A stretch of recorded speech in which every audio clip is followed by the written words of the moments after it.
Kemarin katanya harus jujur. Saya jujur malah kalah terus. Yang curang menang terus. Gimana sih? Kalau teman-teman merasa, Pak, sekarang itu nyari orang jujur susah, nah itu berarti kita sedang mengalami krisis nilai. Nyari orang adil susah, Pak. Itu berarti kita sedang mengalami krisis nilai.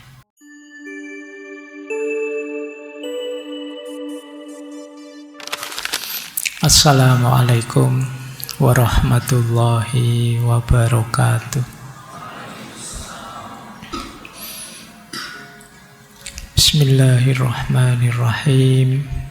Alhamdulillahi rabbil alamin. Wa bihi nasta'inu ala umurid dunya waddin. Allahumma sholli wa sallim wa barik ala habibina wa syafi'ina sayyidina wa maulana Muhammadin wa ala alihi wa ashabihi wa man tabi'ahum bi ihsanin ila yaumiddin. Amma ba'd. Bismillah, mari kita lanjutkan ya belajar kita, ngaji kita. Jadi tema kita bulan ini setidaknya biar kita benar-benar tahu. Di mana-mana kan sering orang bilang hari ini kita tidak baik-baik saja. Ada krisis ini, krisis itu. Daripada hanya sekilas-sekilas, yuk sekalian kita belajar. Itulah mengapa terus saya ambil untuk bulan ini temanya dari krisis ke krisis. Sebenarnya ada banyak sekali krisis, cuma saya ambil 4, itu pun di beberapa tema saya double. Seperti malam hari ini kita ngambil double, krisis nilai dan krisis spiritual. Oke ya, baik. Niatnya ditata. Bismillah, kita mulai belajar. Yuk. Nah, kita belajar dulu. Semoga teman-teman sudah paham apa itu nilai, apa itu spiritualitas. Nilai bukan yang teman-teman dapat di kampus itu ya. Kalau itu kan nilai mata kuliah, nilai ijazah, bukan itu. Jadi di sini nilai bagian dari tata hidupnya manusia. Manusia masih jadi manusia, bertahan dengan kemanusiaannya ketika dia mempertahankan nilai-nilai dalam hidupnya. Apa sih nilai itu? Nilai itu pedoman tentang mana baik, mana buruk, mana benar, mana salah, mana penting, mana tidak penting dalam hidup kita. Itu nilai. Kalau dibikin metafor, analogi, itu seperti kompas. Nilai itu tujuannya untuk mengarahkan biar kita tidak salah jalan. Itu nilai.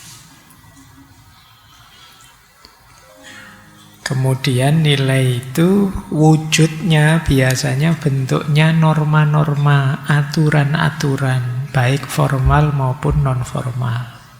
Termasuk akhlak, moral. Itu masuk nilai. Jadi yang dimaksud ini ya nanti. Berarti kalau ada istilah krisis nilai, krisis di sini ini.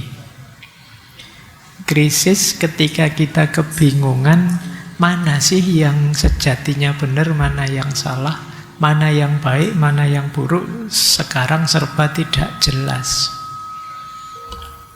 Itulah nanti yang disebut krisis nilai. Oke, ya kejujuran, keadilan. kerukunan, gotong royong. Ini nilai-nilai dalam hidup. Kalau teman-teman merasa, Pak, sekarang itu nyari orang jujur susah, nah itu berarti kita sedang mengalami krisis nilai.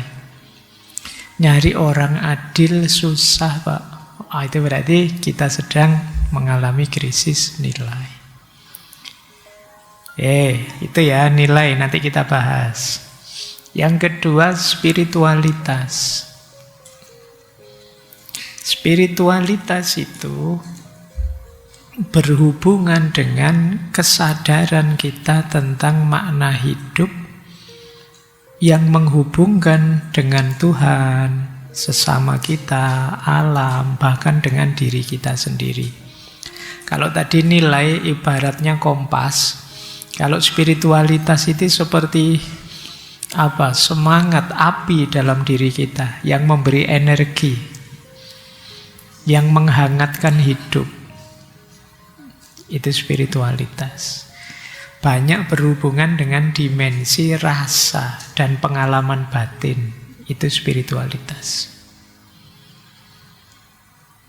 Kalau tadi contohnya jujur, adil untuk nilai, ya untuk spiritualitas saya contohkan misalnya syukur, ikhlas. Itu spiritualitas. Ya, semoga bisa dibedakan ya. Yang satu ada di dalam, yang satu gerak keluar. Ini dua hal yang sama-sama penting dalam hidup kita. Baik, malam ini kita membahas dua hal ini, tapi ketika terjadi krisis. Nah, ini semoga tidak jadi bahanmu demo ya. Ini bahanmu demo kan materi-materi kayak gini. Ya, kita mulai sekarang. Ini materinya agak panjang malam hari ini. 2 paket. 1 krisis nilai, 1 krisis spiritual. Krisis nilai itu satu kondisi ketika seseorang atau sekelompok orang masyarakat mengalami kebingungan. Ini yang benar yang mana sih? Ini yang baik yang mana sih? Terus dia dulu percaya dengan aturan-aturan itu, tapi sekarang tidak percaya lagi. Ini namanya krisis. Dulu dianggap benar, penting, mulia, tapi sekarang kita pertanyakan, apa iya? Itu berarti mulai krisis. Dulu kita yakin sekali negara kita ini demokrasi. Terus kita bertanya, demokrasi beneran enggak sih Indonesia itu? Nah, ini berarti mulai krisis. Dulu kita yakin, misalnya orang bilang, Indonesia itu bangsa yang ramah. Kalau ketemu senyum. Terus sekarang ada pembalian, orang masa iya. Perasaan sekarang tidak begitu. Apa bangsa kita masih ramah ya? Buktinya ya tiap hari ngamuk terus, tawuran terus misalnya. Nah ini kita mulai ya ada krisis. Keyakinan yang selama ini kita anggap benar, aturan yang selama ini kita anggap pas, mulai kita pertanyakan. Kemarin katanya harus jujur. Saya jujur malah kalah terus. Yang curang menang terus. Gimana sih? Saya tidak percaya jadinya sama nilai-nilai tadi. Nah, ini namanya kita sedang mengalami krisis nilai. Oke ya. Semoga teman-teman mulai terbayang betapa gawatnya krisis nilai itu. Ciri-cirinya antara lain ini. Yang pertama, kebingungan moral. Kita sulit membedakan mana benar, mana salah, mana baik, mana buruk. Kita sering kecelek. Apa ya kecelek bahasa Indonesia nih? Kecelek itu agak beda sedikit dengan tertipu. Kalau tertipu jelas ini. Kecelek itu semula dianggap apa, ternyata apa? Apa ada yang tahu? Oh, Indonesia nih. Ya tertipu. Ya. Jadi kemarin saya anggap orang ini benar baik. Belakangan terbukti podo wae ternyata. Nah, itu kita sering tertipu. Setelah itu, terus kita tidak percaya lagi, alah wis iki wis koyok mbiyen mesti sama saja. Terus kita jadi begitu, tidak percaya lagi dengan nilai-nilai. Nah, ini namanya kebingungan moral. Kita harus cinta damai.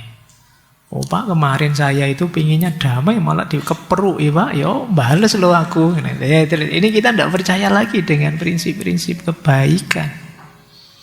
Kita akhirnya bingung, ini saya milih damai apa enggak ya? Kalau milih damai malah loro kabeh, sakit semua saya. Tapi kalau masuk enggak milih damai, bingungan kita. Itu ciri kita sedang krisis moral, krisis nilai. Krisis nilai dan krisis moral nanti bagiannya.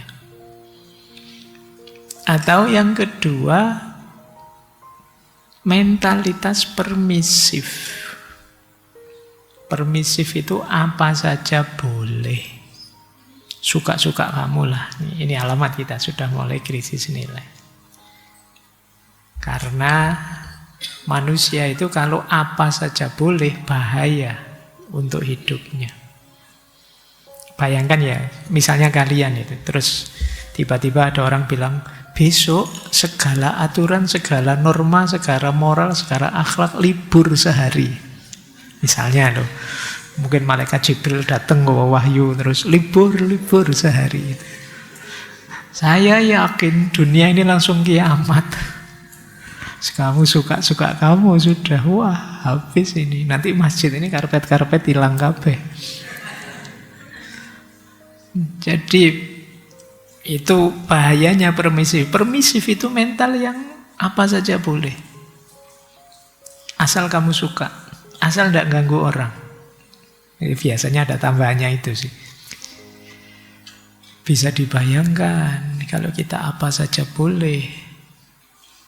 Wong manusia itu campurannya kan ada nafsunya, ada daya trik syaitoniahnya, ada egoisnya, ingin enaknya sendiri, senangnya sendiri. Kalau di-los dengan rumus apa saja boleh asal tidak ganggu orang, wong manusia itu kadang menyakiti dirinya saja rela kok, menyusahkan dirinya juga rela demi senang-senang.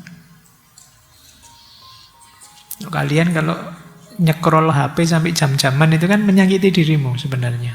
Menyakiti matamu, menyakiti mungkin punggungmu yang kamu pakai berbaring saja. Tapi kamu rela, demi apa? Demi senang-senang. Jadi, ya apa iya sih kita harus permisif? Tapi kalau benar di sekitarmu banyak orang permisif, alah terlalu banyak aturan, alah agama lagi, moral lagi, bikin ruwet saja. Jalan saja lah, asal kita tidak saling ganggu. Mental permisif. Hati-hati, berarti kita ada di situasi krisis nilai. Terus, krisis nilai juga banyak terjadi biasanya ketika ada konflik antar generasi. Orang tua sama anak muda. Ini kalian ngalami sendiri lah ya, sama orang tuamu masing-masing itu kan sering merasa, iki gimana toh bapak ini, gimana toh ibu ini, maksud enggak ngerti. Ayo kamu maksa mereka mengerti. Orang tuamu juga begitu, gimana toh anak-anak ini, masa enggak tahu, harusnya kan begini. Semua dengan keharusannya masing-masing, terus konflik antar nilai. Hari ini kan banyak orang ngeritik kalian, generasimu, generasi Z. Gen Z. Gen Z saja ya, jangan Gen Z. Yo, kalau Gen Z kan hanya diperlukan waktu listrik mati. Jadi Gen Z itu dituduh bahwa kalian itu rapuh, kalian itu lemah, macam-macam tuduhan pada kalian. Yang nuduh angkatan saya. Ya, loh. Tapi jangan dikira saya juga tidak dibegituin sama orang tua saya. Dulu mesti sama orang tua, alah kamu kok males, kamu kok sama saja. Itu pasti ada namanya, kalau sosiologi itu ada generation gap. Cara berpikir yang tua dengan cara berpikir yang muda itu berbeda. Ini yang kemudian rentan konflik. Kalau konflik terus-menerus, terjadi krisis nilai. Kita jadi kebingungan. Ini yang benar siapa sih? Apa yang tua dengan nilai-nilai lamanya, atau yang muda yang sok tahu dengan nilai-nilai barunya? Ini konflik antar generasi. Jadi, ya sebenarnya sejak zaman dulu orang tua itu mesti memarahi anaknya. Karena ada gap tadi. Jarak mindset tidak hanya sekarang, tidak hanya di generasimu, di generasi saya juga, di generasi bapak saya, mungkin sama si mbah saya juga begitu.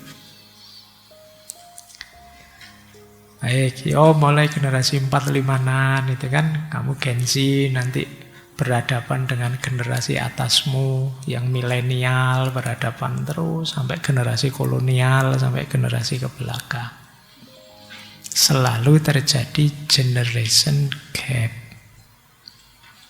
Oke, mungkin kalian heran ya, dosen-dosenmu marah-marah, kenapa kok ChatGPT? Kamu kan mikirnya, gimana sih, kan ada fasilitas teknologi, kenapa tidak dimanfaatkan? Ya salahnya dosennya ngasih tugas yang gampang. Kamu kan bisa begitu. Tapi dosenmu punya pikiran yang berbeda. Mahasiswa kok manja banget, kapan pinternya kalau dikit-dikit minta ChatGPT. Loh, pertimbangannya kan sama-sama benar ini. Terus orang harus milih, ini mana yang utama ya, mana yang lebih benar ya. Itu kita kesulitan milihnya. Lama-lama terus orang jadi tidak percaya lagi dengan nilai. Allah berarti ya suka-sukalah kamu milih yang mana. Permisif akhirnya. Jadi ini cirinya krisis nilai. Kemudian hilangnya konsistensi. Berarti krisis nilai. Ada orang itu yang secara sekaligus jujur tapi sekaligus bohong. Ya nanti kalau sedang di rumah, di masjid itu ya jadi orang soleh. Tapi nanti begitu ke kantor, yo kantornya ngajak begitu-begitu ya terus. Nah, ini terjadi kontradiksi, orang jadi tidak konsisten. Kadang jujur tapi terus kadang ya korupsi, kadang ya bohong, kadang ya apa adanya. Sulit konsisten karena situasi kalau ini. Terus lama-lama orang jadi lelah. Tidak percaya lagi dengan nilai-nilai. Ini yang dimaksud hilangnya konsistensi. Tidak istiqomah dalam kebenaran. Karena kebutuhan. Kita kadang terus jadi mencela-mencele. Nah, kita tidak berani bilang kalau ada yang tanya, kita itu harus sepenuhnya jujur enggak? Ya enggak juga sih, kan nanti ada namanya kejujuran kebohongan putih itu, gayamu ada. Rumusnya tadi macam-macam, ada bohong putih, ada bohong hitam misalnya. Ini sebenarnya dalih kita ketika tidak bisa istiqomah dalam nilai. Karena banyak orang mencela-mencela, terus orang jadi tidak percaya lagi dengan nilai. Allah itu gayanya kayak gitu, besok korupsi mesti. Oh benar toh? Nah, kita terus jadi tidak percaya lagi dengan nilai. Terus pragmatis ekstrim. Pragmatis ekstrim itu nilai dipegang kalau menguntungkan. Kalau enggak ya enggak. Jadi kalau bisa cuan ya ayo nilai. Tapi kalau enggak untung tidak. Ini pragmatis namanya. Jujur, kalau kamu jujur nanti banyak orang senang kamu loh. Kalau orang sudah senang kamu, saatnya kamu ngambil keuntungan dari mereka. Oke, saya tak jujur. Ini pragmatis namanya. Bukan karena dia memang kepingin jujur, tapi mencari keuntungan dari kejujuran itu. Ini situasi krisis nilai kalau sudah begini. Orang baik tidak karena memang dia ingin baik, tapi ada pamrihnya ketika dia melakukan kebaikan. Gitu. Baik. Terus yang terakhir, situasi atau ciri-ciri krisis nilai adalah orang merasa hidupnya tanpa arah yang jelas. Kita itu mengabaikan nilai-nilai itu, terus mau apa? Mau kemana hidup ini? Dan kita tidak bisa jawab. Sampean itu loh, korupsi sebesar itu, pingin apa? Apa yang kita inginkan? Dan kita tidak bisa jawab sudah. Wahai mahasiswa, kamu nyontek seagresif itu. Tujuanmu apa? Pingin pinter, pingin nilai tinggi, pingin apa sih? Apa nyaman hidupmu nilai tinggi dengan cara curang misalnya? Sama pada yang korupsi, apa tenang hidupmu? Bisa kamu nikmati uang korupsimu sebesar itu? Nah, ini pertanyaan-pertanyaan tentang arah. Jadi di era krisis nilai nanti akan lahir banyak kehampaan spiritual. Nanti kita bahas di belakang. Baik, kita lanjutkan ya. Akarnya sekarang. Mengapa sih kok kemudian muncul krisis nilai? Sebenarnya banyak. Saya bawa 3 saja yang paling dekat dengan kita. Yang pertama, kemungkinan orang abai dengan nilai karena budaya instan. Kita ingin segera sukses, kita ingin segera kaya, kita ingin segera tercapai cita-cita kita. Ambisius kita. Kalau sudah ambisius, akhirnya apa? Nilai itu kita nomor 2-kan. Kejujuran kita singkirkan. Ketekunan nanti saja. Kesabaran tidak terlalu penting. Yang penting segera. Kuliah saja kan kalian disuruh cepat lulus. Kalian harus lulus tercepat, terbaik, terus semuanya balapan untuk tercepat, terbaik. Tidak masalah itunya sih, tapi begitu kalian menyisihkan nilai, nanti efek tadi loh, kalian merasa hampa, merasa kebingungan, merasa gelisah akan muncul. Efek dari budaya instan. Wong yo di mana-mana ceramah kalian kan diingatkan segala sesuatu ada prosesnya. Tapi kita tidak sabaran. Ingin segera tercapai, ingin segera tercapai. Akhirnya terus menghalalkan segala cara. Oke ya. Ya banyak lah. Kalian kadang-kadang kan menghadapi situasi dilematis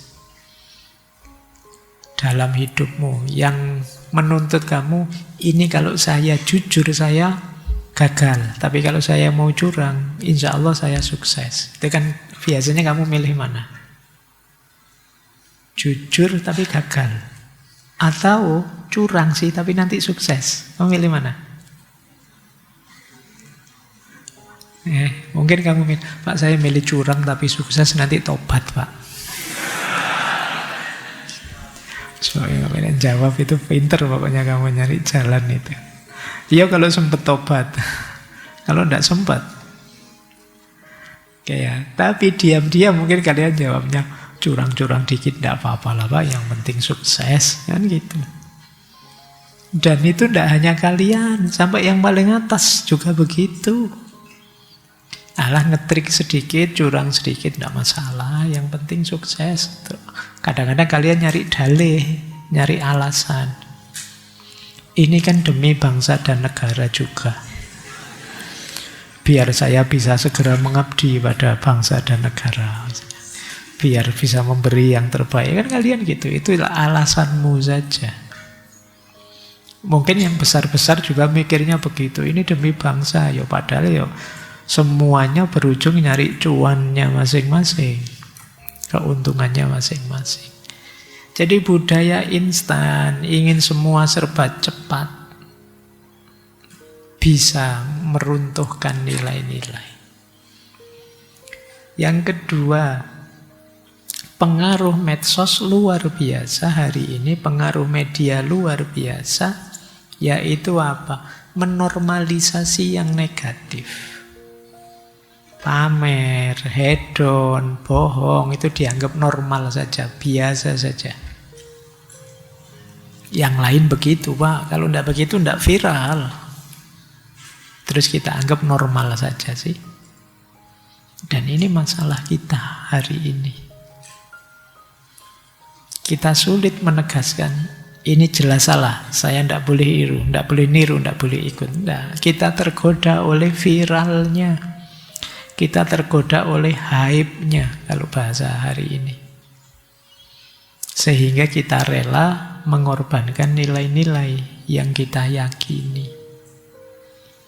Dianggap normal saja. Kamu kok nge-share hoax? Sekarang memang begitu Pak trennya. Nanti gampang, kalau salah tinggal diklarifikasi Pak, daripada kita telat infonya. Ada banyak kebiasaan-kebiasaan hari ini yang menormalisasi hal negatif. Pengaruhnya medsos, termasuk gaya hidup hedon. Gaya hidup hedon itu kan pamer yang mewah-mewah. Seperti sering saya sampaikan, di antara penciri manusia hari ini secara mental adalah narsis. Kita semua narsis sebenarnya. Ingin pamer, ingin divalidasi orang. Sampai level tertentu normal, tapi nanti pada akhirnya bisa sakit jiwa kita. Karena narsis itu kan ya dalam versi akutnya melahirkan gangguan jiwa. Loh, kalau kita semua narsis, jangan-jangan ya ada bibit gangguan jiwa kita semua. Bolak-balik saya bilang, ini di Indonesia orang gangguan sakit jiwa meningkat loh. Semoga kalian sadar. Kenapa? Jangan-jangan kita sudah. Cuma karena tidak diperiksakan saja. Ya untungnya yang pemeriksaan gratis itu biasanya tensi, darah gitu ya. Tidak jiwa. Kalau yang gratis jiwa itu wah kena semua kita. Baik. Yang ketiga ini juga penting. Teladan yang lemah. Kita jarang lihat contoh keutamaan. Yang sering jadi contoh hal negatif. Jadi terus orang lain akan bilang, iya ya, wong yang di atas saja begitu, panutan-panutannya begitu, ulama-ulamanya begitu. Berarti ya normal saja sih begitu, wong apalagi saya gitu loh. Siapalah saya, berarti ya bisa saja melakukan itu. Kita lemah di keteladanan. Ketika lemah di keteladanan, ya kita akan meniru hal-hal negatif yang dilakukan oleh para peneladan. Dan ini sudah tidak perlu saya jelaskan, kalian paham lah ya. Termasuk medsos tadi, coba kalian cek ya. Berita di medsos itu, coba kalian buka portal berita apapun, coba kalian cari ya. Berita yang isinya tentang sesuatu yang perlu kita teladani. Tidak akan nemu. Mulai baris pertama sampai berita terakhir itu berita tentang hal jelek semua. Mungkin korupsi lah, mungkin konflik partai lah, mungkin hal jelek. Jadi kalian tidak pernah dicontohi hal baik. Tiap hari dipameri hal jelek. Tentu saja kemudian rujukan-rujukan itu masuk ke kepalamu semua. Lanjut. Ayo, kita masuk sekarang ke krisis spiritual. Ya, ini beda lagi dengan tadi. Tadi sudah saya jelaskan ya, spiritual itu apa. Apa sih krisis spiritual itu? Ini kalimatnya agak puitis ya. Ini saya sedang seneng bikin puisi. Saat hati terasa hampa, hidup berjalan seperti biasa, tetapi kita tidak tahu untuk apa. Ketika seseorang kehilangan rasa dekat dengan Tuhan, sehingga jiwanya tidak tenang, meskipun banyak hal di dunia sudah dalam genggaman.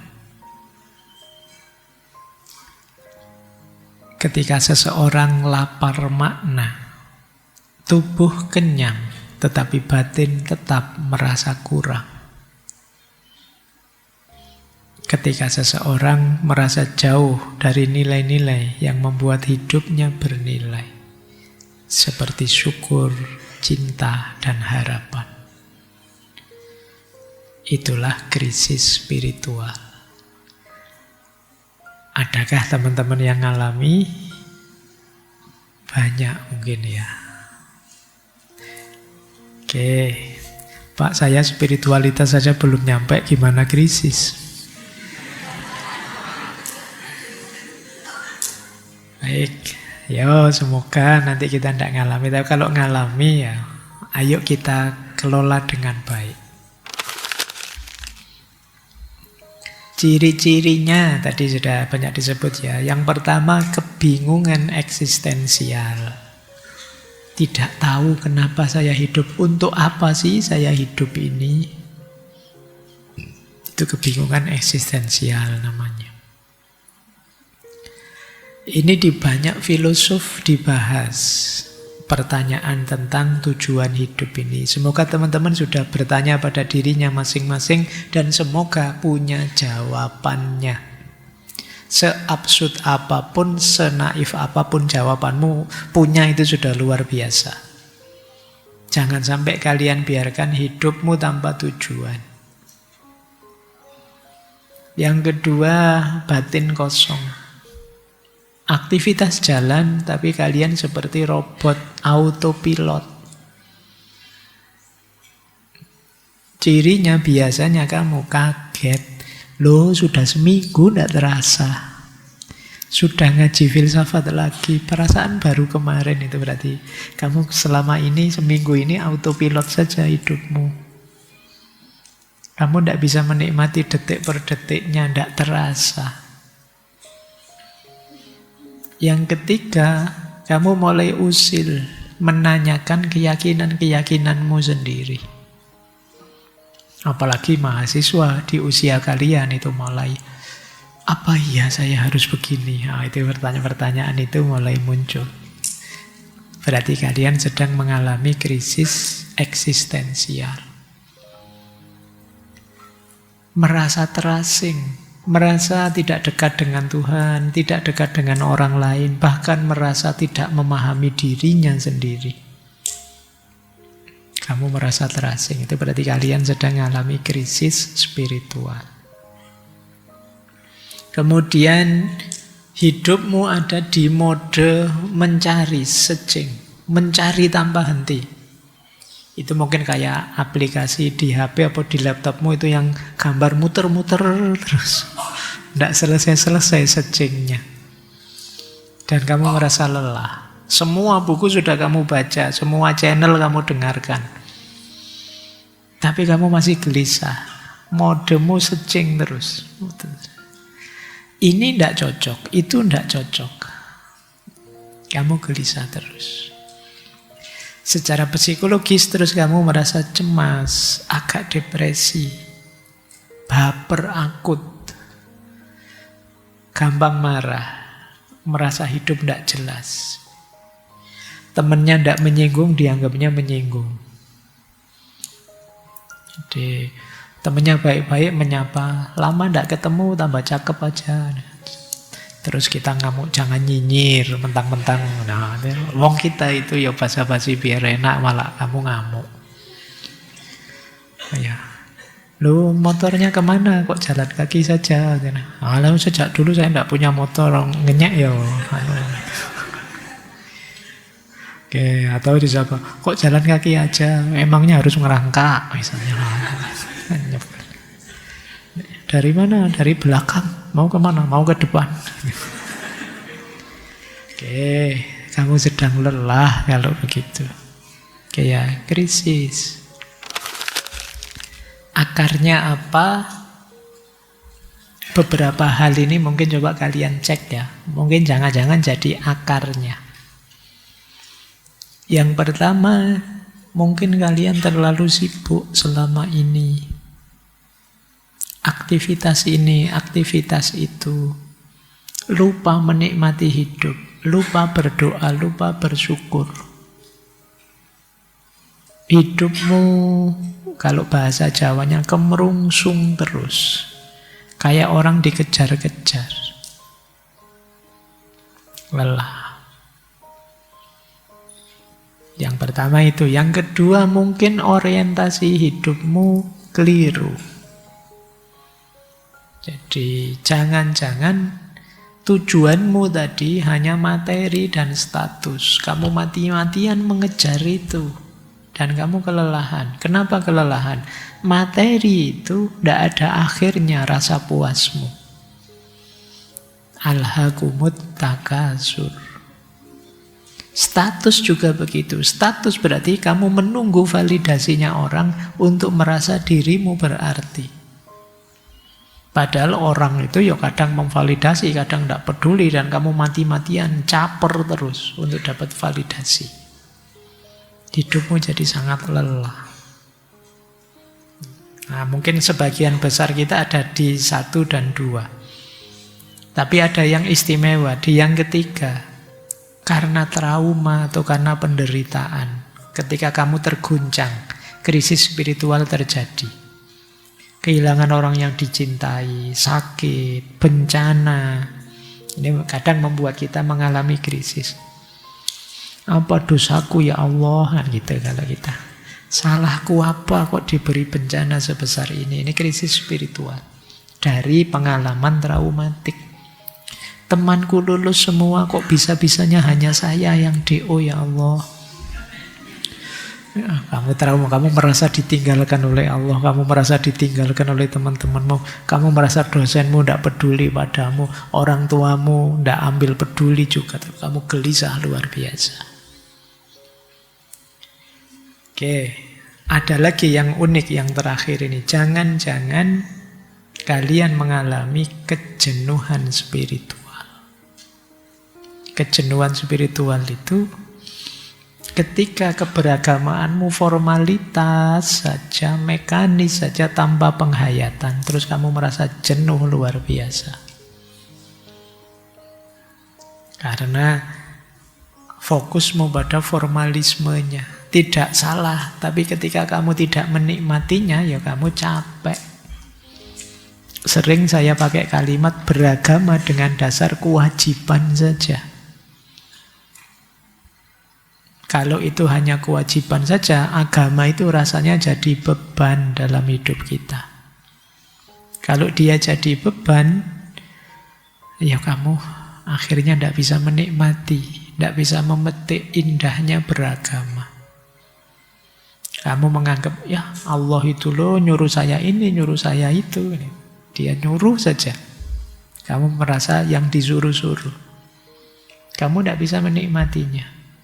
Terus akhirnya kamu pertanyakan, apa sih gunanya saya sholat itu? Apa gunanya saya puasa itu? Ini yang disebut krisis spiritual. Ya, saya lanjutkan. Sekarang mengelolanya. Kalau kalian merasakan itu, apa yang harus dilakukan? Nah, ini kalau pakai tema bulan lalu, ini bagian dari resiliensi. cara kita menyelamatkan diri, survive dari kondisi, biar tidak parah kalau itu jatuh ke agak depresi, biar tidak separah itu. Apa saja yang harus kita lakukan saat mengalami krisis? Yang pertama, sadari dan terima. Akui bahwa iya, saya sedang mengalami krisis. Banyak di antara kita yang menerima saja tidak ngaku kalau kita sedang krisis. Mengkritik agama sebegitu banyaknya, terus orang, kamu sedang krisis ini. Oh, kata siapa? Ini saya tidak krisis ini, saya sedang kritis. Pikiran saya sedang. Anda, kamu sedang gelisah. Segelisah itu kamu dengan agama. Mungkin selama ini kamu kurang nyaman, kurang bisa menikmatinya. Kamu terlalu berjarak dengan agama. Diterima saja kita sedang krisis, kemudian pastikan bahwa itu bukan kegagalan kok. Bukan kehancuran juga, tapi satu titik balik di mana mungkin dari situ kita akan jadi lebih baik. Ingatkan diri kita begitu ya. Jadi kalau mengalami kegagalan apapun teman-teman, oh ini adalah titik balikku, titik awalku untuk memperbaiki diri. Iya sih saya hari ini gagal, tapi diawali dari sini saya akan melakukan perbaikan. Itu lebih nyaman daripada kalian menyangkal, denial. Kalau kalian menyangkal, tambah berat nanti untuk hidupmu. Terima dulu, kalau istilahnya Nietzsche, iyakan hidupmu, yasahan, mengiyakan hidup. Yang kedua, kalau memang sangat mengganggu krisis itu, coba kalian mundur sebentar deh. Kalau sedang sibuk macam-macam, istirahat dulu. Kalau sedang kemerungsung oleh proyek apa, target apa, tujuan apa, direm dulu sebentar. Bagi saya penting, luangkan waktu untuk hening sebentar. Boleh diisi dengan berdoa, dengan tafakur, dengan uzlah, menjauhkan diri sebentar biar tenang. Fase ini penting. Sama kayak kalian kalau mungkin yang mahasiswa ya ujian, misalnya ujian proposal atau ujian skripsi, itu biasanya setelah ujian itu panas-panasnya kamu ingin segera memperbaiki masukannya. Tapi kalau saya akan lebih baik, coba deh kamu istirahat dulu, sisihkan dulu saja proposalmu. Ambil nafas dulu, istirahat dulu biar agak cooling down, tenang. Besok atau besok lusa baru kamu buka lagi proposal itu, perbaikannya apa. Itu bagi saya lebih menenangkan. Daripada selesai seminar proposal kamu langsung ke perpustakaan nyari buku ini kayak orang kalap itu. Malah tidak selesai kamu, malah stres. Jadi mundur dulu sebentar. Kalian ada masalah apapun, mundur dulu sebentar. Kan itu petunjuknya Nabi kan begitu. Kalau sedang marah dalam keadaan berdiri, duduklah. Kalau sedang duduk, berbaringlah. Maksudnya apa? Menarik diri sebentar, direm sebentar. Jangan seambisius itu. Cari momen untuk hening. Terus, kalau sudah tenang, kalau di agama itu ada konsep uzlah, menjauh. Ada yang pakai istilah asketis. Boleh kok, sebentar saja kalau kalian, Pak, apa bisa Pak saya kayak para wali? Tidak usah keduren kalau seperti para wali. Anda sebentar saja biar tenang. Bila perlu matikan HP deh. Main medsosnya nanti saja. Mungkin jalan-jalanlah keluar, lihat sawah, lihat binatang. Main dengan kucingmu apa siapa gitu. Tenangkan dirimu sebentar. Kalau saya penting itu, menjaga kestabilan jiwa. Kalau sudah, baru terus fokus. Pilih ya, dalam hidup saya itu yang penting ini loh, yang penting ini, yang penting ini. Berarti saya harus fokus ini. Saya harus melatih ini. Saya harus mulai melakukan ini. Nah itu kita mulai. Jadi fokus ke nilai-nilai. Kasih sayang, kejujuran, persaudaraan. Sudahlah saya studi mungkin tidak sesukses teman-teman, tapi yang penting persaudaraanku dengan siapa saja masih baik. Fokus ke nilai-nilai. Iya sih, bagian ini hidupku memprihatinkan, tapi sebenarnya masih banyak yang bisa disyukuri. Nah ini kembali ke nilai-nilai dasar. Kemudian untuk menenangkan kita lagi, boleh kalian membuat catatan. Itu ya. Catatlah hal apa saja yang bisa kalian syukuri dalam hidupmu. Iya sih, sekarang saya baru ada masalah, tapi pertama saya masih sehat, alhamdulillah. Teman-teman masih banyak yang support, alhamdulillah gitu loh. Ibu kos memaafkan saja kalau membayar kosnya telat, alhamdulillah gitu loh. Nikmatmu itu banyak.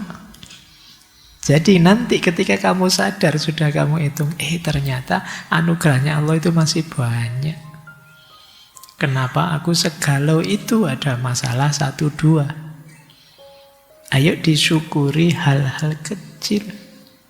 Sekedar bisa dapat kopi gratis di depan, itu kan kalian harus bersyukur. Wong yang datang belakangan tidak kebagian. Alhamdulillah saya masih itu kan harus disyukuri. Kalian dapat tempat duduk enak yang bisa senden, itu ya harus disyukuri. Temanmu yang nggak dapat sendenan sejak tadi ngulet-ngulet, kasihan loh. Jadi ada sangat banyak hal bisa disyukuri. Kenapa kita segalau itu? Kalau ada masalah sedikit-sedikit, wajar saja. Masalah akan membuat kita dewasa. Kemudian ada lagi yang mungkin bisa menenangkan kita. Kayak apa? Berbuat baik. Dengan cara apa? Berbagi kebaikan ke orang lain. Iya sih, mungkin secara spiritual saya harus memperbaiki diri, tapi saya masih bisa kok membantu tetangga yang perlu makan dan kesulitan untuk memberi makan anak-anaknya, meskipun sekedar 10.000, 20.000 misalnya. Ini membangun makna diri, membuat kita tenang. Ternyata saya juga tidak semenyedihkan itu. Buktinya saya bisa bantu orang masih bisa. Meskipun tidak pakai uang, pakai tenaga bisa. Tenaga tidak bisa, pakai senyum saja kan masih bisa. Tetangga saya yang sedang sedih, saya senyumi, dia balik senyum. Wah, kan lumayan. Bisa membangkitkan senyumnya, itu kan sudah luar biasa. Lumayan saya agak berarti hidupku. Dan dengan pemahaman seperti ini, kita akan jauh lebih tenang. Bahwa ada yang harus diperbaiki, iya. Manusia yang mana sih yang sempurna? Semua orang ya masih perlu perbaikan. Tapi saatnya kita bisa menerima, kemudian mengevaluasi, mensyukuri yang baik, merevisi yang salah, kemudian mengupgrade kualitas spiritual kita. Ini jalan yang paling ideal untuk mengelola krisis spiritual.